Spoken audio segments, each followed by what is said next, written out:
ہماری گفتگو سنیں گے ان کے دل میں ایسی محبت ہوگی جیسی تمہارے دلوں میں نہیں ہے. صلوات پڑھ محمد و آل محمد پر. اللہم صلی علی محمد و آل محمد.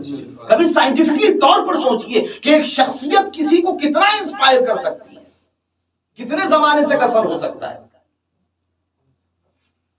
کوئی بہت بڑا فلسفر ہو, آپ سامنے کی چیزیں ہیں, آپ یہ دیکھیے لینن, یہ بڑے بڑے فلسفر جنہوں نے کیپٹلزم, کمیونزم کا نظام دیا.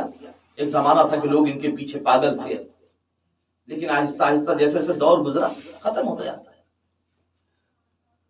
وقت کے گزرنے کے ساتھ ساتھ نشانات مٹتے چلے جاتے ہیں, مگر یہ سرکار ختم مرتبت کا کردار ہے کہ 1400 سال گزرنے کے بعد بھی آج بھی مسلمان رسول پہ جان دینے کے لیے تیار ہے. یہ کردار تھا, یہ اخلاق تھا, یہ تلوار نہیں تھی کہ جو رسول لے کے گئے. رسول اپنی زندگی میں, رسول کبھی روم اور اسپین تک نہیں گئے تلوار لے کے.